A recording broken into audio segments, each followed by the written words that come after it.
Hello students, I am doctor Smita तलवार, associate professor home science. और आज आप जानेंगे आरआरबीएम यूनिवर्सिटी बीए पार्ट 1 का होम साइंस का सिलेबस। तो आइए सबसे पहले जानते हैं उसकी एग्ज़ामिनेशन स्कीम। तो आप लोग बीए पार्ट 1 में अगर हैं और आपके 2 थ्योरी पेपर होंगे, 2 प्रैक्टिकल होंगे, तो जो थ्योरी पेपर है उसकी एग्ज़ामिनेशन स्कीम को हम जानने की कोशिश करते हैं। जो आपका प्रश्न पत्र होगा, क्वेश्चन पेपर, वो 2 में डिवाइड होगा, part A and part B. तो part A and part B, ये 2 में आपका डिवाइड होगा।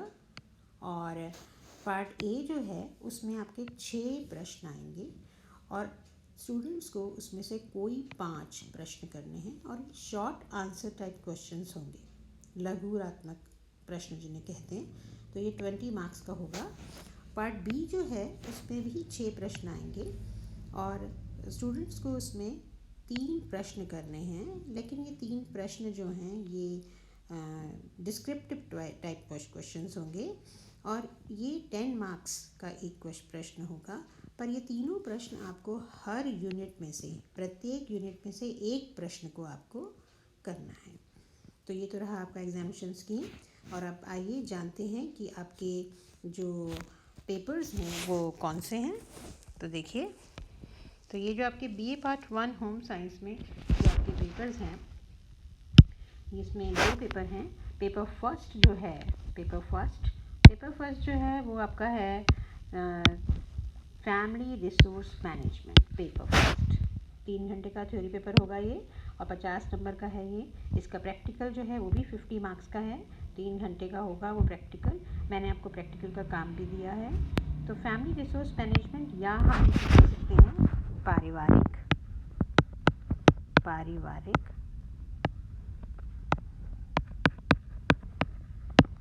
संसाधन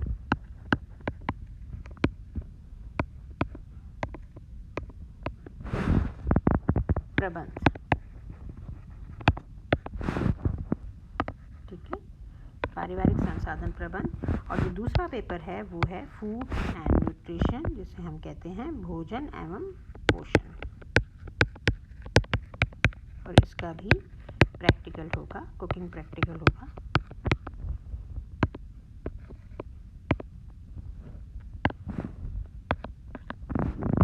तो ये तो आपके रहे 2 पेपर और ये 50 मार्क्स के पेपर होगा।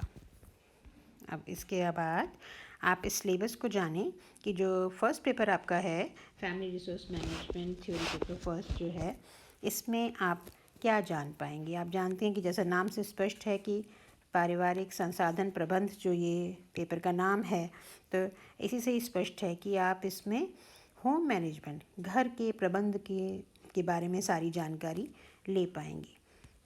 तो इसमें जो आपका यूनिट 3 यूनिट में ये डिवाइडेड है। इसमें जो यूनिट 1 है वो है हाउसिंग, यूनिट 2 जो है वो इंटीरियर डिज़ाइनिंग की है और यूनिट 3 जो है वो है रिसोर्स मैनेजमेंट। तो यूनिट 1 जो है उसमें आपका ये सिलेबस आपको आरआरबीएम यूनिवर्सिटी की वेबसाइट पे भी मिल जाएगा और ये सिलेबस आपको राजस्थान यूनिवर्सिटी की वेबसाइट पे भी मिल जाएगा। तो आप वहाँ से भी ले सकते हैं, नहीं तो आप इसे अंडरस्टैंड कर लीजिए कि क्योंकि सिलेबस को समझने से हमारा काफ़ी जो हमारी सब्जेक्ट के प्रति, जो विषय के प्रति रुचि होती है वो बढ़ती है। और अगर हम सिलेबस को समझने का प्रयास करते हैं तो हम ऑर्गेनाइज्ड वे में उसकी स्टडी कर सकते हैं और अच्छे मार्क्स भी ले सकते हैं। तो यूनिट 1 में जो फर्स्ट टॉपिक है वो है function and family need of housing.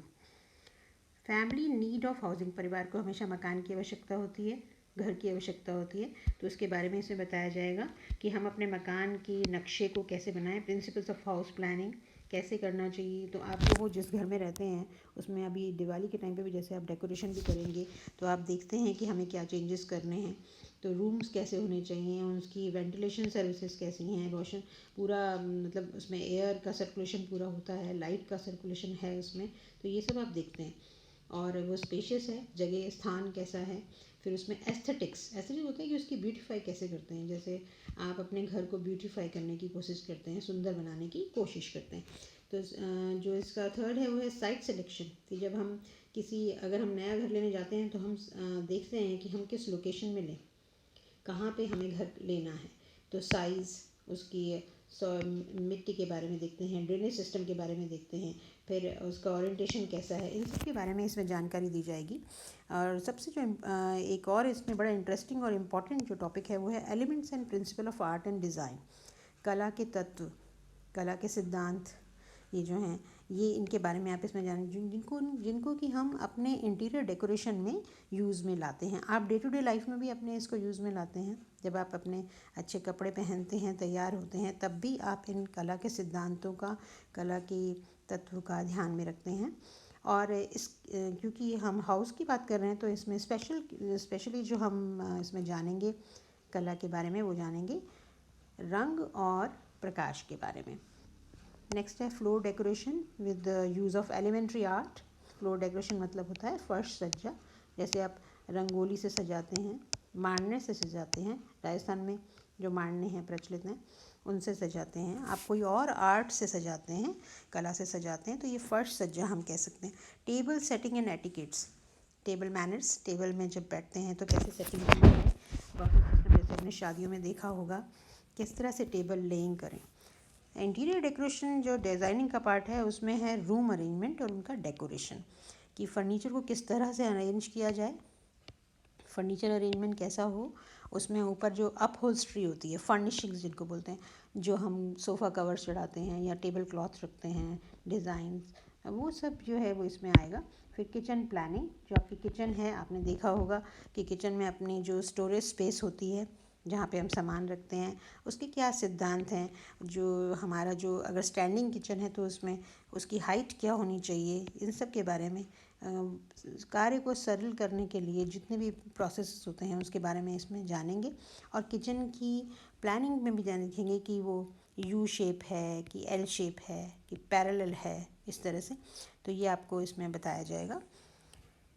फिर है selection and care of house hold equipment.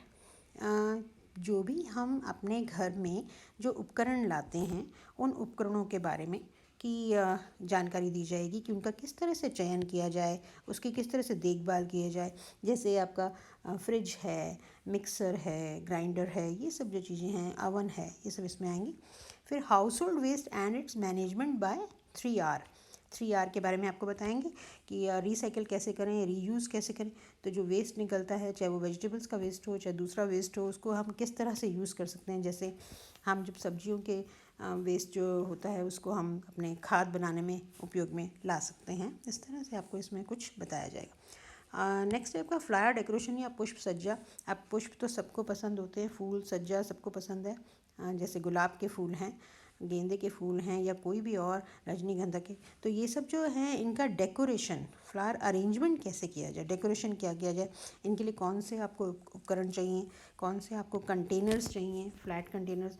आजकल बॉन्साई का भी बहुत वो है, तो बॉन्साई किस तरह से तैयार करते हैं मैं उसके बारे में भी आपको बताया जाएगा। प्लांट के मटेरियल को कैसे प्रिपेयर करें और फिर उसको शेप कैसे दें, कैसे अरेंज करें, इस तरह के आपको इसके बारे में थोड़ा बताया जाए।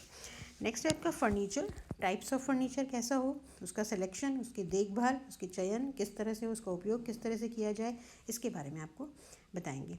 तो ये जो अरेंजमेंट कैसे किया जाए, फर्नीचर का अरेंजमेंट, विभिन्न कमरों में फर्नीचर का जो अरेंजमेंट है वो किस प्रकार से किया जाए, इसकी पूरी डिटेल्स आपको दी जाएंगी। रिसोर्स मैनेजमेंट जो थर्ड आपका यूनिट है उसमें रिसोर्स मैनेजमेंट है, जिसे हम कहते हैं संसाधन प्रबंध किस तरह के किया जाए, उसकी आपको परिभाषा, उसकी इम्पोर्टेंस, उनकी प्लानिंग, योजना बनाना, फिर उसको आयोजना को इम्प्लीमेंटेशन करना, अमल में लाना, और फिर उसमें नियंत्रण रखना, फिर उसका मूल्यांकन करना, इन सब के बारे में आपको नॉलेज दिया जाएगा। नियंत्रण एवं मूल्यांकन, तो गृह प्रबंध के जितने भी ये जो होते हैं अपने संसाधन, उनका किस प्रकार हम योजना बना सकते हैं, उनको किस तरह कर सकते हैं, और मूल्यांकन कैसे किया जाए। इससे हम, और मूल्यांकन करने से क्या होता है कि हम और सीखते हैं कि अब हम क्या करें, इसके आगे क्या करें। मूल्यांकन से हमें एक मदद मिलती है, स्टेप हम कुछ लर्न कर पाते हैं, तो वो सब इसमें आपको बताया जाएगा। नेक्स्ट है introduction to motivational factor, meaning and types. जैसे हमारे पास ह्यूमन रिसोर्स है, ह्यूमन रिसोर्स मतलब वी आर ह्यूमन बींग्स, और हमारे रिसोर्सेज क्या हैं, हमारी वैल्यूज़, हमारा टाइम, हमारा मैनेजमेंट, ये सब क्या है, इन सबको मैनेज करना। गोल्स, हमारे उद्देश्य क्या हैं, लॉन्ग टर्म गोल्स होते हैं, शॉर्ट टर्म गोल्स होते हैं, लघुगामी जिनको आप बोल सकते हैं, और दूरगामी उद्देश्य होते हैं हमारे। उन सब की पूर्ति किस तरह से की जाए, उनको किस प्रकार से अचीव किया जाए। फिर हमारा स्टैंडर्ड्स क्या हैं, स्तर क्या हैं, डिसीजन मेकिंग, निर्णय लेने की क्षमता, निर्णय लेने में क्या क्या चरण होते हैं, उसके बारे में आपको बताया जाएगा। टाइम मैनेजमेंट, जब भी हम कोई उपकरण यूज़ करते हैं, टूल्स यूज़ करते हैं टाइम समय के प्रबंधन हेतु, तो उनमें टाइम की cost, time norms, peak loads, जो हमारे वर्किंग आवर्स होते हैं, पीक लोड्स, सबसे ज़्यादा जब काम होता है तब हम सबसे ज़्यादा सोचते हैं कि हमें अभी भी, जैसे आप इक्विपमेंट्स को कैसे यूज़ कर पाएंगे, उपकरण को, उनके बारे में।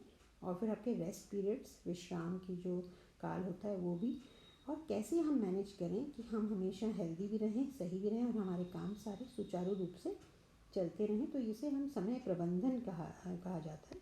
तो समय प्रबंधन के बारे में जानेंगे।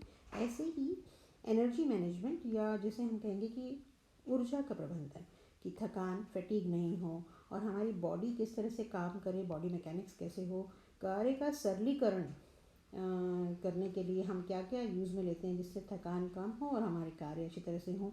अर्गोनॉमिक्स में इम्पोर्टेंस चाहिए कम, और इसके कौन क्या अर्थ हैं, इनके बारे में जानेंगे। इसी प्रकार धन प्रबंधन, जिसमें फैमिली की इनकम, परिवार की आय, सोर्स टाइप, बजटिंग करना, बजटिंग किस तरह से की जाए, आय का प्रबंधन किस प्रकार से किया जाए, बजटिंग किया जाए कि हम मैक्सिमम सेविंग कर सकें, इन्वेस्ट कर सकें और अच्छी तरह से रह भी सकें। तो उसकी जो है ये जो से इसमें हाउसिंग लोन के बारे में बताएंगे आपको, और banking system, insurance, post office. फिर आता है उपभोक्ताओं की समस्याएं और उनकी जिम्मेदारियां, उनके अधिकार, इनके बारे में आपको बताया जाएगा। ठीक है, तो ये जो हैं उपभोक्ताओं के संबंध में होगा, उपभोक्ता संरक्षण जिसको बोलते हैं, तो ये इसके बारे में भी। और फिर ये जो हम कंज्यूमर कोड्स आजकल बने हुए हैं, तो उपभोक्ताओं के लिए उनमें क्या किया जा सकता है, इस तरह का आपको सिलेबस में एक्सप्लेन किया जाएगा आगे की क्लासेस में। तो ये रेफरेंसेस हैं जो आपको पता लग जाएंगे, आप अगर देखेंगे तो रेफरेंसेस बुक्स हैं, आप इन्हें देख सकते हैं एक बार। और फिर है इनका प्रैक्टिकल, तो जो प्रैक्टिकल है फैमिली रिसोर्स मैनेजमेंट, उसमें इसमें आप कुछ सीखेंगे, बैंकिंग प्रोसीजर्स को सीखेंगे, और इंटीरियर डेकोरेशन के बारे में सीखेंगे, और मकान के नक्शा, हाउस प्लानिंग के बारे में आप जानेंगे। तो ये समय से मैं आपको बताते रहेंगे हम आपको प्रैक्टिकल का काम जो है। तो इसमें आपको बैंक की जो स्लिप्स हैं, बैंकिंग स्लिप्स जो होते हैं, बैंक स्लिप्स, जैसे विड्रॉल स्लिप्स, पैसा निकालना, फिर आपका बैंक में पैसा डिपॉजिट करना, डिपॉजिट स्लिप्स, ये जो स्लिप्स हैं ये आपको भरनी है, आपको भरना सीखना है। और ऐसे ही अगर हमें लोन लेना है तो एप्लीकेशन कैसे लिखी जाती है, चेक कैसे भरे जाते हैं, मनी ऑर्डर फॉर्म जो हैं वो कैसे किया जाता है। अगर आपको कोई दूसरा आपका टॉपिक है फर्श सज्जा, तो अल्पना, रंगोली और मांडना, ये आपको अपने हाथ से बनाना है, करना है। तो ये सब आपको इसमें सिखाया जाएगा। फ्लावर अरेंजमेंट, जो भी आप जब आप थियोरी पढ़ लेंगे तो उसके अकॉर्डिंगली उसका practical, flower arrangement, table setting, best out of waste, कोई भी आपको एक article best out of waste article को आपको सिलेबस में है, उसे आपको बनाना है। तो इस तरह से इसमें हाउस प्लान में LIG, लोअर इनकम ग्रुप के लिए, मिडिल इनकम ग्रुप के लिए, हायर इनकम ग्रुप के लिए, ये सब आपको इसमें सिखाया जाएगा थ्योरी में पढ़ा के, और फिर इसको बताया जाएगा। तो ये आप इसमें लर्न करेंगे। किचन, जैसे मैंने आपको पहले बताया, तो किचन में भी आपका 1 wall, 2 wall, L shape, U shape, ये सब है। और इसकी जो एग्ज़ामिनेशन स्कीम है, तो ये 50 मार्क्स का आपका प्रैक्टिकल होगा एग्ज़ाम में। और इसमें आपका जो हाउस प्लान आएगा, पेपर प्लान, रूम्स का, रूम कैसे बेडरूम, ड्राइंग रूम, ये आप पेपर पे प्लान करेंगे। पेपर प्लान ऑफ किचन आएगा, ये 20 मार्क्स का होगा। टेबल सेटिंग या फ्लावर अरेंजमेंट होगा 10 मार्क्स का। फ्लोर डेकोरेशन, फर्श सजाएगा, या क्लीनिंग ऑफ अन्य आर्टिकल जैसे कॉपर है, ब्रास है, इनको कैसे क्लीन किया जाता है, ये आपको प्रैक्टिकल में आएगा। फिर फिलिंग ऑफ फॉर्म्स, जैसे मैंने बताया विड्रॉल स्लिप और डिपॉजिट स्लिप्स, ये आपको भरनी आनी चाहिए। तो ये इसमें आपका एग्ज़ाम होगा। इंटरनल मार्किंग आपकी फ़ाइल्स के हिसाब से वो 10 मार्क्स हैं। तो ये रहा आपका फैमिली रिसोर्स मैनेजमेंट थ्योरी और प्रैक्टिकल का सिलेबस।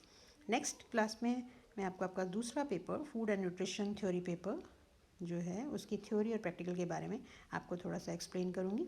इससे आपको अपने सब्जेक्ट विषय से संबंधित जो भी जानकारी मिलती है उसे आपको फाइल में भी लगाना है और इससे आपको एक तो रुचि ज़्यादा उत्पन्न होगी सब विषय के प्रति। तो आज के लिए इतना ही।